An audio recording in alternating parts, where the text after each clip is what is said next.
বঙ্গোপসাগরের সৃষ্ট লঘুচাপের প্রভাবে উপকূলীয় জেলার মেঘনার অভ্যন্তরীণ যে 10টি নৌরুট রয়েছে সে সকল নৌরুট বন্ধ ঘোষণা করেছে বাংলাদেশ অভ্যন্তরীণ নৌপরিবহন কর্তৃপক্ষ BRWTA। দর্শক, কালের কণ্ঠে সবাইকে স্বাগত জানাচ্ছি। আমি পরান হাসান এই মুহূর্তে রয়েছি উপকূলীয় জেলার অত্যন্ত এই গুরুত্বপূর্ণ নদীবন্দর ইলিশা লঞ্চ ঘাটে। আমরা যদি একটু আপনাদেরকে দেখাই দর্শক, যে ঘূর্ণিঝড়ের যে সৃষ্ট লঘুচাপের প্রভাবে নদীটা কী পরিমাণ উত্তাল রয়েছে। পাশাপাশি যে আরেকটা বিষয় আপনাদেরকে একটু বলে রাখি, যে অভ্যন্তরীণ যে নৌরুটে ছোটো বড়ো যে যাত্রীবাহী লঞ্চ চলাচল বন্ধ ঘোষণা করেছে BRWTA। এমনই তথ্য আমাদেরকে নিশ্চিত করেছেন যে BRWTA এর ভোলা নদী বন্দরের ট্রাফিক ইন্সপেক্টর মোহাম্মদ জসিমউদ্দিন। তিনি আমাদেরকে যেমনটা জানিয়েছেন যে আবহাওয়ার সর্বশেষ পরিস্থিতি অনুযায়ী বঙ্গোপসাগরে যে সৃষ্ট লঘুচাপের সৃষ্টি হয়েছে এর প্রভাবে উত্তাল রয়েছে এই ভোলার মেঘনা নদী। যাত্রী ও নৌযানের নিরাপত্তা নিশ্চিত করার কারণে গতকাল বিকাল 5টা থেকে যে এই অভ্যন্তরীণ যে 10টি নৌরুট রয়েছে সেই সমস্ত নৌরুটগুলোতে লঞ্চ চলাচল বন্ধ ঘোষণা করেছে এবং পরবর্তী নির্দেশনা না দেওয়া পর্যন্ত এসব রুটে যাত্রী সহ নৌযান চলাচল যাত্রীবাহী নৌযান চলাচল বন্ধ থাকবে।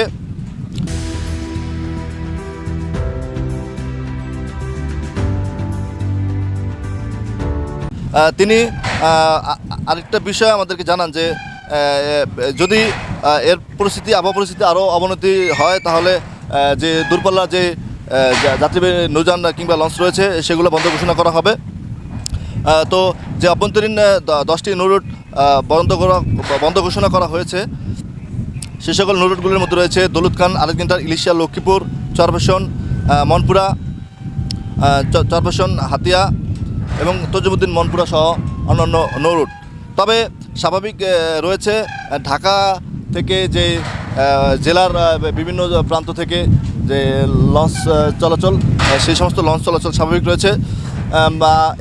এর পাশাপাশি আমরা একটা বিষয় লক্ষ্য করেছি যে এই যে নৌযান অভ্যন্তরীণ যে নৌযান রয়েছে এই সকল নৌযান বন্ধ থাকার কারণে যে স্থানে যাত্রীরা তাদের গন্তব্যস্থলে পৌঁছাতে দুর্ভোগ পথ হচ্ছে। আমরা যাত্রীদের সাথে কথা বলেছি, তারা আমাদেরকে জানিয়েছেন যে এই যে যে নির্দেশনা রয়েছে এই নির্দেশনার বিষয়টি আসলে তারা অবগত নন, আর তাই তারা এখানে এই যে তাদের গন্তব্যস্থানে যাওয়ার জন্য ঘাটগুলোতে এসে জড়ো হয়েছেন, কিন্তু এসে দেখছেন যে তারা এই অভ্যন্তরীণ নৌরুটে লঞ্চ চলাচল বন্ধ রয়েছে সাগর নদী উত্তাল থাকার কারণে।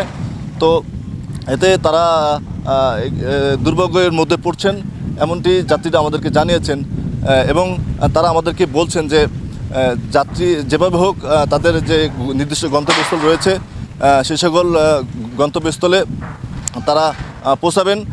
এবং অনেকেই আমরা দেখেছি যে আরেকটা বিষয় যে ঝুঁকি নিয়ে বিভিন্ন অবৈধ নৌযানে ট্রলার কিংবা স্পিড বোটে তারা এই উত্তাল মেঘনা পাড়ি দেওয়ার চেষ্টা করছেন।